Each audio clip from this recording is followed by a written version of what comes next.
યુગને શર્મસાર કરતી ઘટના સામે આવી છે। અહીં લગ્નના વરઘોડા દરમિયાન 5 શખ્સોએ વરરાજાને ઘોડા પરથી નીચે પાડી દઈ બેરહેમીથી માર માર્યો હોવાનો આક્ષેપ થયો છે।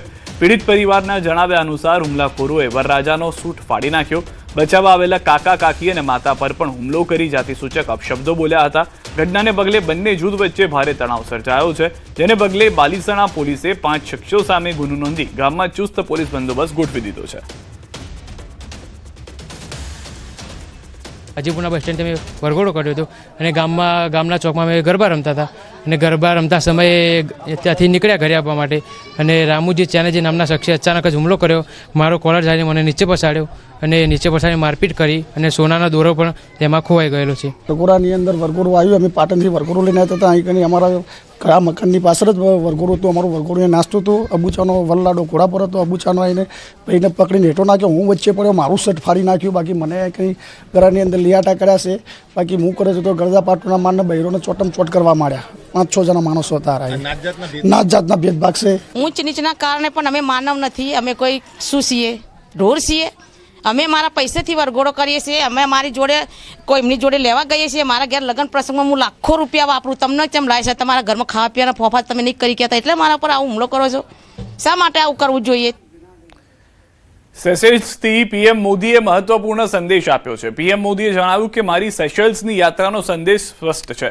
ભારત એવા હિન્દ મહાસાગરની કલ્પના કરે છે જ્યાં દરિયાઈ સુરક્ષાની સાથે આર્થિક સમૃદ્ધિ પણ વધે, જ્યાં આપણી ભાગીદારી પરસ્પર સન્માન અને વિશ્વાસ પર આધારિત હોય અને જ્યાં આપણે દરેક દેશની પાસ નહીં સાથે સાથે ચાલીએ। અમારું વિઝન હિન્દ મહાસાગરને તકોનો મહાસાગર બનાવવાનું છે।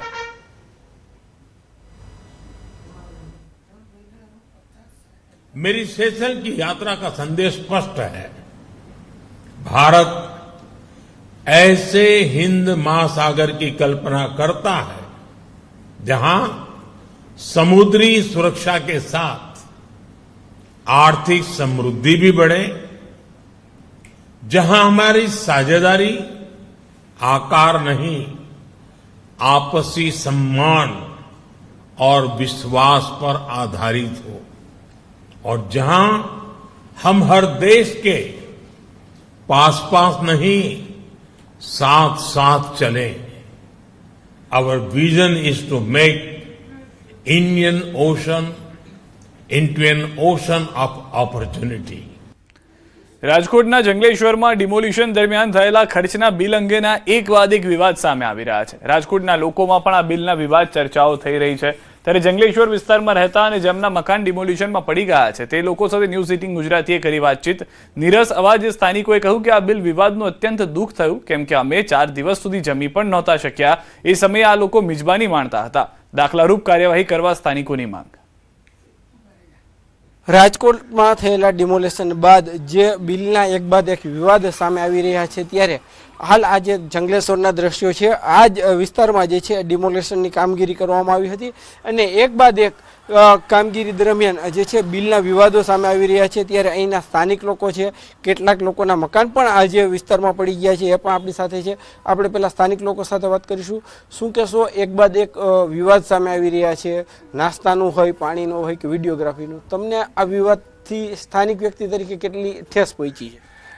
સ્થાનિક રીતે તમે વાત કરો ને તો અમારી અહીંયા હાજરી હતી, કેમ કે અમારા મકાન હતા, અમારું આ જન્મ સ્થળ હતું। હવે એટલે અમે આ પરિસ્થિતિમાં પહેલેથી લઈને છેલ્લે લગીને અમારી હાજરી હતી, એટલે અમને ખબર છે કે હકીકતમાં શું થયું હતું।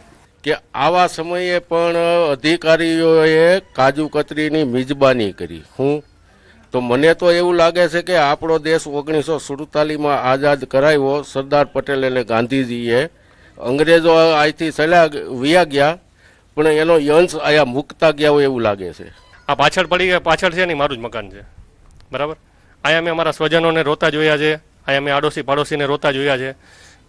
તો એ બધાય જ્યારે આહુડા લૂતા હોય ને આ લોકો મિજબાની માનતા હોય ને ત્યારે આવું સાંભળીને દુઃખ થાય। તેમની સામે જે છે એ કડક કાર્યવાહી થવી જોઈએ તેવી સ્થાનિકોની માંગ છે। સ્થાનિકોની પીડા પણ છે કે જે ટાઈમે તેઓ ઘર વિહોણા થઈ રહ્યા હતા ત્યારે કેટલાક શખ્સો છે, કેટલાક લોકો છે તે જે છે મોટા મોટા બિલ બનાવવામાં વ્યસ્ત હતા। આવા લોકોને છોડવા ન જોઈએ, તેમને જે છે આવતી પેઢી પણ આવા જે છે કૃત્ય કરતા પહેલા વિચારે તેવું આ સ્થાનિક લોકો જે છે એવી કાર્યવાહીની માંગ કરી રહ્યા છે। હાર્દિક જોશી, ન્યૂઝ 18 ગુજરાતી, રાજકોટ। અમદાવાદના ઓઢવમાં બિલ્ડર દ્વારા કરોડોની છેતરપિંડી આચરવામાં આવી. સિંગરવા ગામમાં આવેલી સ્વસ્તિક હેરિટેજ સ્કીમમાં બે બિલ્ડર ભાઈઓએ એક જ દુકાન અને મકાનના 2 થી 3 લોકોને દસ્તાવેજ કરી કરોડો રૂપિયાની છેતરપિંડી આચરી હોવાની ફરિયાદ નોંધાઈ. બંને આરોપીઓ કેસી ડેવલપર્સના ભાગીદાર કલ્પેશ ચૌહાણ અને વિનય ચૌહાણ છે, જેમણે સિંગરવામાં સ્વસ્તિક હેરિટેજ સ્કીમ શરૂ કરી હતી. પ્રોપર્ટી સ્કીમની સાથે તેમણે છેતરપિંડીની સ્કીમ પણ શરૂ કરી, જેમાં ફ્લેટના મકાન અને દુકાનો 2 થી 3 વ્યક્તિઓને વેચાણ કરી 3 કરોડથી વધુની રકમની ઠગાઈ કરી. જે મામલે ઓઢવ પોલીસે ગુનો દાખલ કરી 2 આરોપી બિલ્ડર ભાઈઓની ધરપકડ કરી. યોગેશભાઈ બાવચંદભાઈ દેસાઈએ પોતાની ફરિયાદ રૂબરૂ આવીને લખાવેલ છે, જેની અંદર એમણે જણાવેલ છે કે સ્વસ્તિક હેરિટેજની અંદર એમણે 19/12/2024ના રોજ ફ્લેટનું બુકિંગ કરાવેલું હતું અને એ ફ્લેટના બુકિંગની અંદર થોડા દિવસો પછી એ જ્યારે ત્યાં ફરીવાર જોવા ગયા ત્યારે ત્યાં કોઈ ભાડુઆત ભાડે રહેતા હતા, ત્યારે એમના ધ્યાન પર આવ્યું કે જે એમણે ફ્લેટ ખરીદેલા છે એ ફ્લેટ એ બિલ્ડર દ્વારા બીજા કોઈને પણ વેચી નાખવામાં આવેલ છે. ફૂલ પેમેન્ટ અમે આપી દીધેલું અને અમને બાનાખત પણ કરી આપેલું, પણ બાનાખત કર્યા પછી જે છે ને અમને કે દસ્તાવેજ કરવાનું કીધું તો કે દસ્તાવેજ અત્યારે થાય એમ નથી, બીયુ પરમિશન ના આવે ત્યાં લગી દસ્તાવેજ નહીં થાય. બરાબર, તો અમને કીધું સારું હશે ભાઈ. તો એમ કરતાં કરતાં છે ને 2023 આવી ગયું. 2023 સુધી અમને દસ્તાવેજ ના કરી આવ્યું. પછી અમને જાણવા મળ્યું કે અમારી દુકાનો તો બીજાને વેચી મારી. જમ્મુ કાશ્મીરના કટરામાં સીઆઈએસએફના જવાનને લઈ જઈ રહેલા વાહનને ગંભીર અકસ્માત નડ્યો છે. પ્રાથમિક માહિતી મુજબ વાહનની બ્રેક ફેલ થતા અકસ્માત સર્જાયો. આ દુર્ઘટનામાં સીઆઈએસએફના 9 જવાનો ઘાયલ થયા, જેમાંથી 3 જવાનોની હાલત ગંભીર હોવાનું સામે આવ્યું છે. ઘટનાની જાણ થતાં જ રેસ્ક્યુ ટીમ તાત્કાલિક સ્થળ પર પહોંચી ગઈ હતી અને તમામ ઘાયલ સારવાર જે લોકો હતા જવાનો તેમને પ્રાથમિક સારવાર વધુ સારી રીતે મળી શકે તે માટે જમ્મુની ગવર્મેન્ટ મેડિકલ કોલેજમાં ખસેડવામાં આવ્યા છે.